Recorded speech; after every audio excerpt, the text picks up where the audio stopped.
Welcome to another episode of the United Talks podcast, and today we have breaking news according to Ben Jacobs about the Sesko situation. This morning we brought you news earlier stating that Benjamin Sesko was basically Manchester United put in a bid after Newcastle put in a bid for Benjamin Sesko, and they put in a bid of around Newcastle actually put in a bid of £90 million, and Manchester United put in a bid, 90 million euros rather. Manchester United put in a bid of 85 million euros, that's 75 plus 10. So the breaking news coming out of Transfer World is that this could be huge for Manchester United fans, basically in the Sesko situation, in the long-running striker saga and striker hunt, and actually this might be nearing a conclusion, and we might finally have a clear indication of Benjamin Sesko's intentions. Now, according to reliable journalist Ben Jacobs, he says, understand Benjamin Sesko has made it clear this evening that he wants to join Manchester United. He says Newcastle have today offered improved terms, and their bid, this is in the last hour, and their bid to Leipzig remains the stronger of the two clubs. But there is now a growing sense of confidence within Manchester United that Sesko will join if the clubs reach a deal. Manchester United's focus is now on trying to reach an agreement with Leipzig, as the club believes Sesko is waiting for them. So this means that basically Sesko is waiting for Man United to make Sesko is waiting for Man United to make a move before he can agree, and he says that Benjamin Sesko wants to join Manchester United. Furthermore, according to Ben Jacobs, says Sesko has made it clear he wants to join Manchester United, and Newcastle may have put more money on the table, but and their proposal to RB Leipzig is currently stronger than the two, as I stated earlier. But that hasn't swayed the player. Despite Newcastle offering improved terms, Sesko is leaning towards a move to Old Trafford. Now, Manchester United have submitted a formal offer of 85 million euros, as I stated, 75 million euros fixed and 10 million euros in add-ons, and with around 5 million of those add-ons considered easily achievable. Leipzig haven't officially responded, but United believe that they are close to an agreement. What's most important is intent, basically. Manchester United want players that want to come. When we signed Mateus Cunha, he wanted to come. When we signed Brandon Bumo, he wanted to come. When we signed the young players, Enzo Canabig, we signed Yvonne Diego Leon, they wanted to come, right? So Man United, and these are the things that have been said, even when Omar Berrada gave an interview after the Premier League summer, or before the Premier League summer series last game against Everton, he said, we want to sign players who want to come, who really want to come to you. So it's not about basically whether we have Champions League football or not. Most people want to be part of this project that would involve, a team that would eventually qualify for Champions League next season. So he wants to come to Manchester United, and these are the calibers of players that Manchester United want to sign. Furthermore, as I was saying, most importantly, it is the intent. And Manchester United made it clear that they wouldn't even submit an offer unless they had a buy-in from the player. And now, with Šeško's stance confirmed, according to Ben Jacobs, the Red Devils are fully focused on closing the deal with Leipzig. Now, within the club, there's a growing confidence. They believe that Šeško is now waiting for them, and that the only thing left is to agree a fee with RB Leipzig. Obviously, as I said to you earlier this morning, terms have already been agreed. Obviously, they said terms have been agreed between both clubs. That's according to David Ornstein and Fabrizio Romano. But with regards to the whole Sesko situation, Man United believe that despite the fact that terms have been agreed between both clubs, that he favors United over Newcastle. So if we're going to go to what Fabrizio Romano has said in the last hour or so, just to kind of give you a sense of an understanding of what is going on in the last 4 hours. No, actually, before that, in the last 4 hours, Fabrizio Romano says he understands that United's feeling from earlier today is even stronger tonight. The club believes Benjamin Sesko only wants to join Manchester United. Man United forwarded official contract proposal to Sesko while also keep negotiating with RB Leipzig. And then on his YouTube today, the highlight of what he just said basically is that Manchester United update revealed on Tuesday night. MUFC internally feel that Šeško wants to join, waiting for club to club agreement. Crucial day ahead, and understand more on Sesko Saga as Newcastle bid is currently 5 million higher. That's some really deep stuff here, because obviously Man United don't want to pay over the odds, and obviously you know how the media will report it. They'll spin it and put it like, oh, Man United bidded higher, or Man United is paying over the odds for a striker that scored 13 goals in Bundesliga last season and all of that. This is a 22-year-old who has played over 100 games. A 22-year-old has played over 100 games for RB Leipzig. If we were to go and look into his stats, it will tell you, like we can tell you, that there's a whole lot going on, and he has played for so many seasons in different clubs, even for Red Bull Salzburg.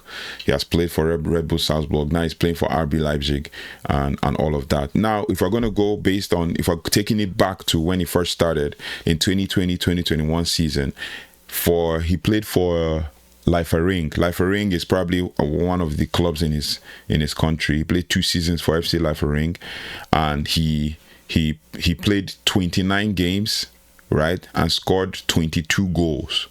No, he played 29 games, he scored 21 goals, and I think that's in the league. And then he played 29 games in one Liga and scored 3 goals in that same year. So scored 21 goals, 3 assists in Leipzig. 29 games, 21 goals, 3 assists. Then he went to Salzburg in 2021-2022 season and played 3 seasons there. In those 3 seasons, he played 29. He played 79 games and scored 29 goals, all competitions. In the league alone, 37 games, 11 goals, 4 assists, right? And then that's in his first season. In the second season, he played 41 games, 18 goals and 4 assists. So in total, 79 games and 29 goals. Then, if we're to go to his last 2 seasons at Leipzig, 23-24 and 24-25, in total, he played 87 games, he scored 39 goals. In his 23-24 season, he's played 42 games, he scored 18 goals and 2 assists. And then in his 24-25 season, he's played 45 games, he scored 21 goals, 6 assists. Now, to break down that season into League and Cup, in his first season, he played in the Bundesliga 31 games, 14 goals. In the UCL, he scored 2 goals. In the DFB Pokal, he scored 2 goals. And then in the 24-25 season, he played 33 games and 13 goals in La Liga, in the Bundesliga rather.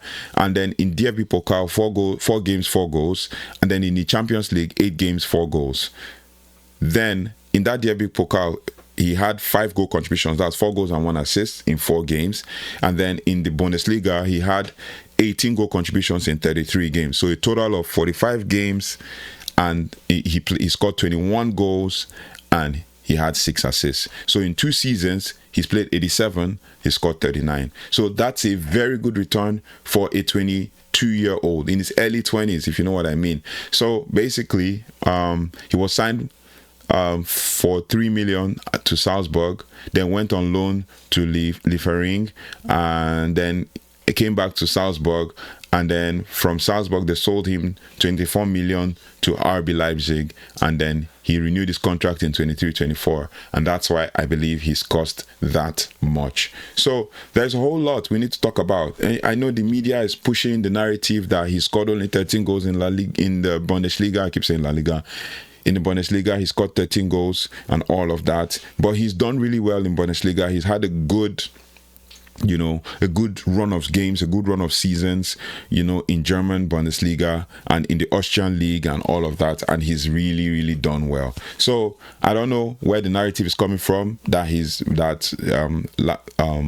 that Rasmus Højlund is not as good. He's just a Højlund 2.0 and what. Last goal he scored, he played 69 minutes against Bayern Munich, and he scored in the 3-3 draw against Bayern Munich in the Bundesliga last season. And then in the last 3 games against Werder Bremen, he didn't score. He played 69 minutes. Against Stuttgart, he didn't score. He played only 4 minutes. And then against the last game they played in the friendly, 19th of July, he played the whole 90 minutes, didn't score. So it's basically like a player that obviously can do it. There is a possibility that he can do it. It's more like he's giving Haaland vibes, basically, even though Haaland seems to be way better. Haaland is a freak, way better. So the truth is, I believe that Man United can secure this deal. I'm sold on it. I would have said, no, let's not go. Let's do this. Let's back off. Let's do all that. But I think I'm sold on this Sesko deal. He's worth it. And he's kind of like the next best thing that we can get in the transfer market. And then he can compete with Højlund. And then obviously he's been playing around 60 to 65 minutes every game. So there's a competition there for Højlund, for Chido, for maybe play Chido in the Cups, for Xerxes. Xerxes playing as a forward and all of that. And the truth is, there's a chance he will thrive because there's Mbumo who can create chances. There's Mateusz Cunha who can create chances, and there's Bruno Fernandes who can create chances. Even Ahmad can create chances for him. Mason Mount as well can create chances for him. So there's no how he's not going to thrive at Man United. So let me know your thoughts and feelings about that. But this could be Manchester United's striker signing for the future. I mean, if we give him a 5-year contract, he's going to be, by the time the 5 years elapse, he's going to be 27, right? So, and he'll still be coming to his peak, and he'll still be worth it to even be sold should he turn up and deliver his basically 15 goals in the league every season, as he's done in the past couple of seasons. And in total as a professional, he's played a total of about 2 seasons at Liefering, 3 seasons at Salzburg, that's 5, and 2 seasons at RB Leipzig, and that altogether 7 seasons in total, and he's still only 22, right? The total number of goals he's scored, like in all of the seasons, the total number of goals he's scored in for RB Leipzig. So then see, last year, as of last year, when he was 1st of February 2025, he was just 21 years old and was playing, in the Bundesliga and all that, and still scoring goals, right? Still scoring as many goals as he can, right? So yeah, that's pretty much it, basically. He's looking at his stats. He's been doing amazingly well, and all of that. Yeah, we're not going to get giddy, basically, but this could be Manchester United's signing of the future, and if we can pull this off, it will be a serious statement in the summer window. So let's keep it locked here for every update on Benjamin Šeško and all things Manchester United. We're going to be bringing it to you as we hear and see it. As we hear and see, we're going to be bringing it to you. We're still, waiting on the Bombers to come through. But yeah, that will take our spending to around 200 million if we sign, because we signed Mbumo for 70 million pounds in total package. We signed Cunha for 62 million pounds, 60.5, and then we signed Sesko for 73 million pounds. So basically, we've backed the manager in the forward line. We now have to deal with the midfield next, and then move on to whatever we can do to sort out the defense. But I know that the midfield needs to be sorted. We need to get a defensive midfielder that is very capable. So let me know your thoughts and feelings in the comment section as we build up towards what the next best transfer news or bomber would be.